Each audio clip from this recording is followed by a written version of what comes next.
はディズニープラス、原で配信中のドラマ、将軍のネタバレありの動画となっています。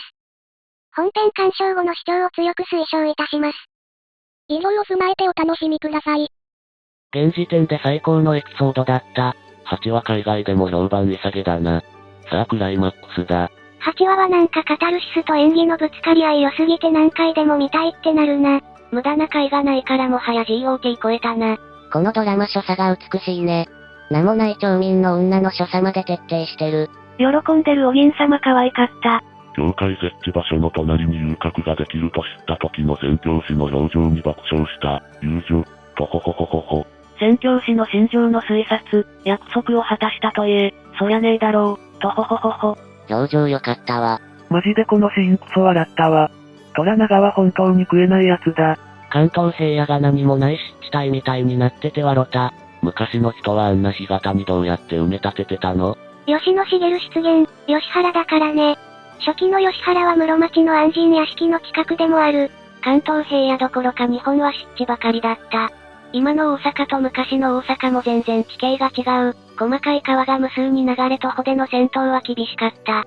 たらいの大きなものに乗って戦った。浅草あたりなら確かに江戸の一等地だな。広勝かわいそう。奈落の底に突き落とされた文太郎さん。マリコの拒絶と父親の死が同時に来るのはさすがに同情するわ。文太郎様どん底に叩き落とされてるが最終的に大活躍するフラグだよな。早く死にたいけど、あんたと一緒に死ぬくらいなら1000年生きる方がマシマリコ様。口悪いな。こんなこと言ったら切り捨てられるわ。これは脚本やりすぎ。いよいよ来週だな。衝撃だわ。幸福を徹底的に偽装するためには広松の切腹もやむなしと判断して止めなかったということ？広松は自主的に演じ切ったんだと思う。広松が自分から無残な死をみんなに見せることによって、まず藪重が本能に目覚めた。広松は本当にヒーローだよ。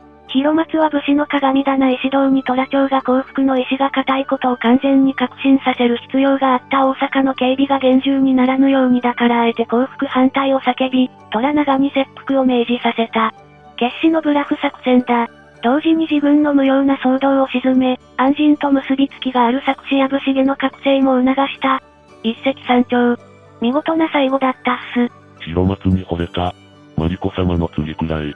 息子や親友を死なせて大義をなす。いや、究極の忠義の世界ではみんな、言わなくても自主的に死んでいくんだよ。武士道とは死ぬことと見つけたり。将軍8話のような骨太の切腹シーンみたいな方向性は大河でこそ見たかったもんだが。切腹シーン多すぎだろ。日本人はすぐ腹切りするって誤解されるわ。4回くらいしか出てこないし作品内の時間で言ったら半年とか過ぎてるから多くはないだろ。実際幕末まで何かといえば切腹してたし、処刑望んだフランス人がもうそれ以上切腹しないでくれと頼んだぐらい。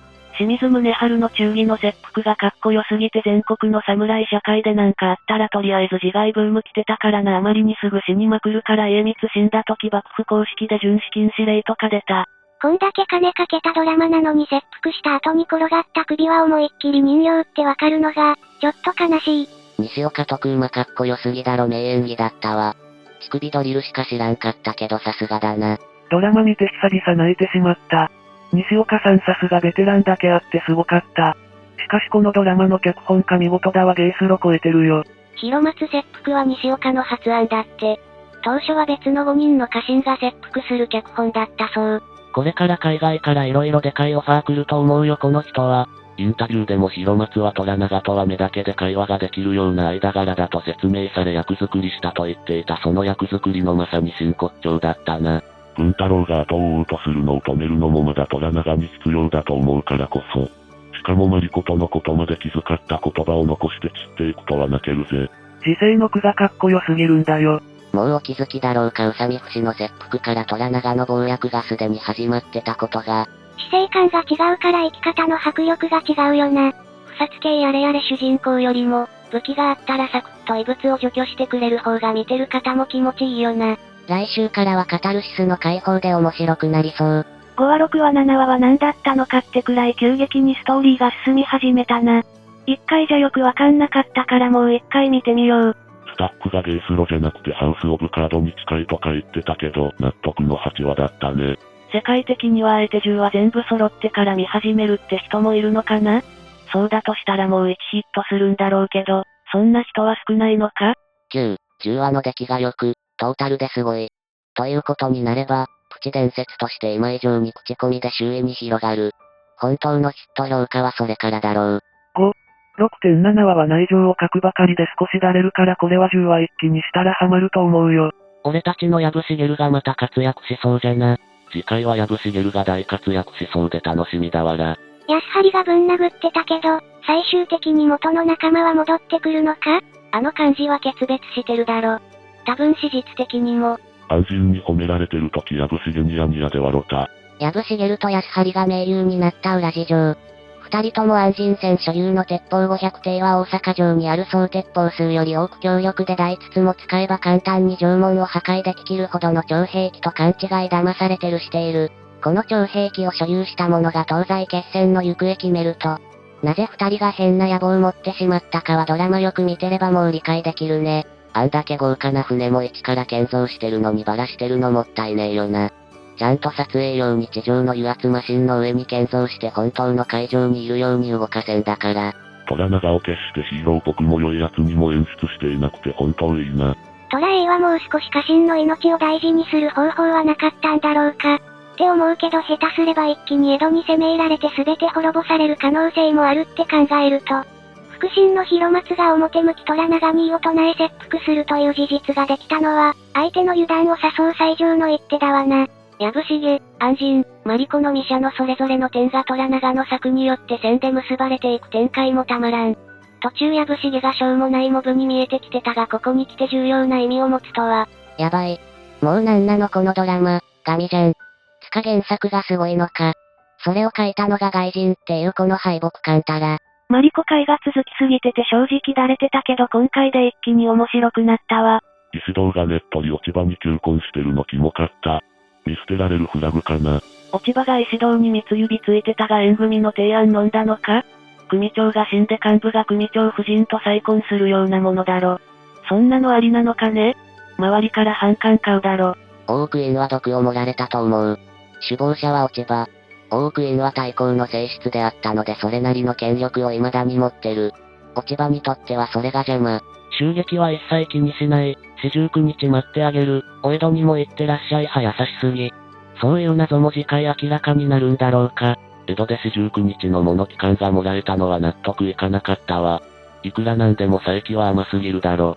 脚本がご都合主義すぎた。当時の価値観がわからんからなんとも言えんが、気が小さいと思われるのは避けたかったんじゃないかな。冷酷非常やって人気や大義がなくなると、家臣が寝返っちゃうリスクが生じる。虎長は完全に降伏する意思を明確にして、一見落着してたしね。どうせ死ぬんだから最後に息子の喪に服するくらいいいだろと思ったんだろ。女郎屋で佐伯が楽しんでいた時に長角に襲撃されたじゃん。あれって銀と菊の協力がないとできない襲撃だよ。なんで銀と菊にはお咎めがないの？遊女なんか処刑しても器が小さいと思われるだけだし、遊女と遊んでたなんて公然にしたら罰が悪いということだろう。佐伯は虎長サイドなんじゃね？事件後に佐伯は江戸にはまだ長角みたいなやべえ侍がたくさんいるかもと心配になる。虎長をこのまま大阪に連行したら江戸の虎長残党が籠城して徹底抗戦したり虎長切腹後は自分が江戸を治めるが、虎長残党がゲリラ化して寝首かきに来られてもたまらん。ってことで虎長に江戸の家臣の全面降伏を誓わす条件でも中停戦の交渉したと思う。虎長が実はこうでしたみたいなのペラペラ話すわけでもなく、全部虎長わかってやってんじゃね？と視聴者に思わせ疑わせといてからの今回だからこいつの狡猾有能たぬきじじい感半端ないな。全部計算通り想定内なんだろうな。息子が暴れることすらも、武士の嫡男が仮装って思ったが黒船いるはちゃめちゃ時代劇だもんな。今でこそ仮装は一般的な方法ですが、江戸時代は武士や上流階級では悪臭の発生源となるとして好まれていなかったため土葬がメジャーであったようです。徳川家康も生前から土葬を希望していたようです。虎長は石堂を油断させるため、病気のふりまでしてたな。虎長はマリコだけには計画を教えてたってこと？安心にすら黙ってるのがちょっと納得いかないな。マリコにも教えてないと思う。でもマリコは賢い上に度胸もあるから今回あんな感じで言ったんじゃないかなと思う。マリコもなんとなくわかっていて虎長のとこに来たのではないかと虎長からしたら念押しだよね。お前も覚悟できてんな。やるよな。っていう。ごめん。覚悟はできておりまする。無駄に馳せぬ。すごかったわ。